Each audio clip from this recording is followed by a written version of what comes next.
This is my digital storytelling, Lessons Learned for Effective Teaching by Emma Arnold. You can also follow me on Twitter to see all the amazing things we're doing in kindergarten. First, you need to get to know your literacy learners. It's important to get to know your students as human beings to find out what each student brings to the class. To do this, you need to figure out where each student is within their phonemic awareness, phonics instruction, fluency instruction, vocabulary instruction, and comprehension instruction. These are known as the Literacy Framework 5 pillars. You also need to know which perspectives you use while doing literacy instruction. You should include all 3 of these perspectives. My emergent literacy learner I decided to work with, she is in kindergarten. She's an English language learner, and she is in the middle of 6 sisters. Her parents both work 2 jobs, and she has had no preschool experience, but she is an extremely determined little girl. Emergent literacy learners are just beginning to grasp and develop their phonemic awareness, phonics, vocabulary, fluency, and comprehension. I decided to use cognitive and non-cognitive assessments while getting to know Sarah. I decided to assess her in oral language, concepts about print, and phonemic awareness because those are the areas that I worry about with her. I also decided to use my feelings about reading, non-cognitive assessment, to understand her interest and attitudes toward reading. After assessing her, I decided I need to focus on phonemic awareness and alphabetic principle. I decided to do this by using L. Conan boxes as well as add more environmental print into my class. For my beginning literacy learner, students are learning to read. They're developing and practicing skills. This stage is also known as training time. I decided to use my friend Kim. She's also in my kindergarten class, and her family is always moving. Her little brother and her are taken care of by their grandma. Her grandma is an old kindergarten teacher and has taken upon herself to teach Kim letter names, sounds, and sight words. I decided to test Kim's comprehension and phonics, as well as getting to know her interests and attitudes towards reading. Kim is starting to chunk unknown words to decode. She really enjoys reading out loud, but she does not like to answer questions. I'm very worried about her comprehension. She tends to want to read super fast and not remember what she has read. Next steps for her is to work on character attributes, which requires students to compare themselves to characters in the story. I also want to use letter cards with her to enhance her her knowledge of individual sounds. Chapter 2, Selecting Texts. It is important for teachers to use a variety of texts when teaching their students. When picking a text, you must have in mind text complexity in the literacy matrix. Text complexity is included with qualitative measures and quantitative measures. The literacy matrix is a lovely matrix, and teachers must have a balance of text to move students towards their goals.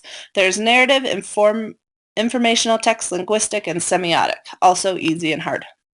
The books I picked for my literacy learners include How Many Walruses, We Use Water, and What Animals Eat. What Animals Eat is my digital text. I use 2 informational texts and 1 narrative text. We must focus on informational text in the early grades in order for students to be successful. Chapter 3, My Emergent Literacy Learner Lesson.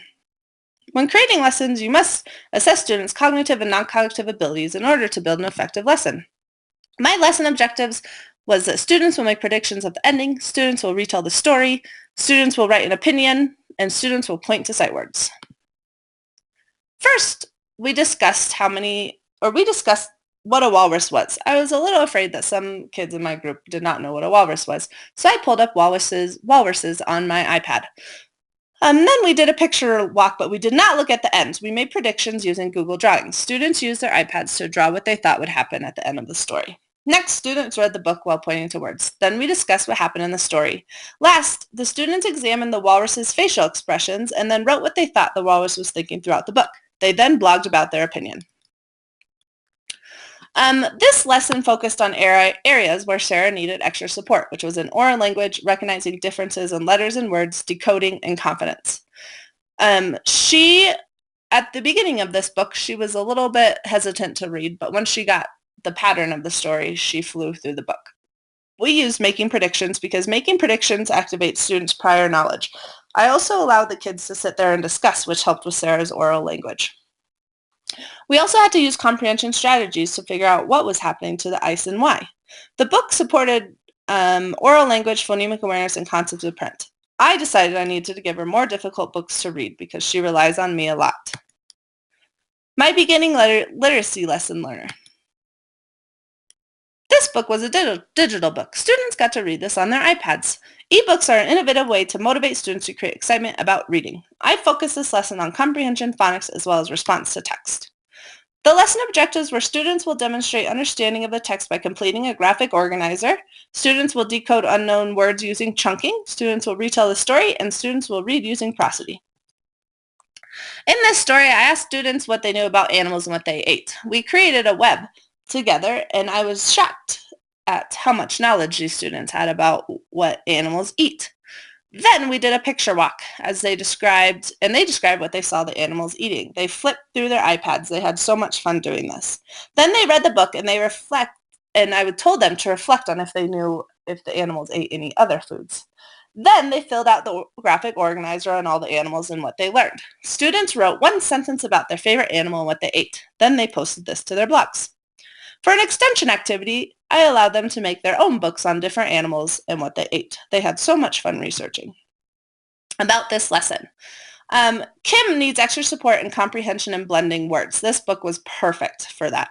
Students had to use what they already knew about reading to decode words and use what they already knew about animals.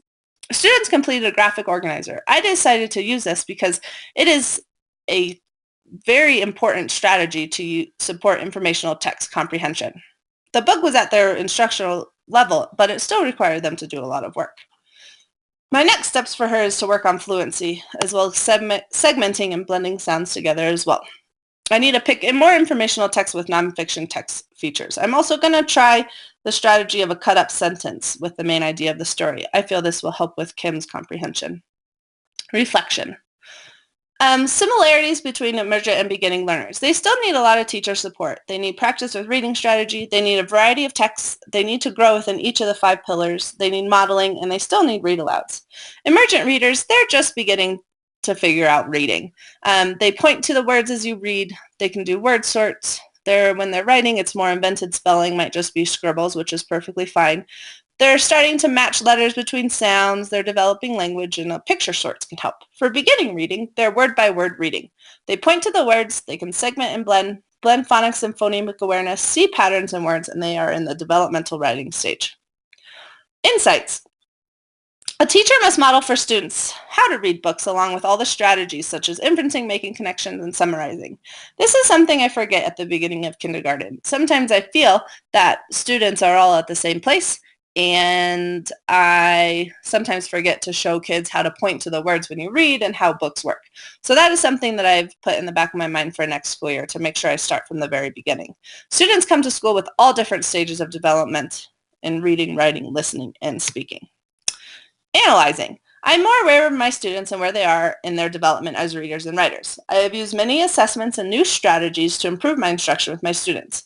I've also created a more print-rich environment that is meaningful to the students. I took down all the commercial posters, and they made labels, they made posters, they have their written books in the library, and there's more environmental print. I now know what I need to do to help my students move to the next stage of development. Support to others. I plan to share this with my staff at my weekly PLC. I'm going to show them ways to make literacy learning more meaningful. I'm also going to share the literacy matrix so teachers can understand that there needs to be a variety of books. This is my favorite Dr. Seuss quote. The more you read, the more things you'll know. The more you'll learn, the more places you'll go. By Dr. Seuss. Here are my resources, and thank you for watching.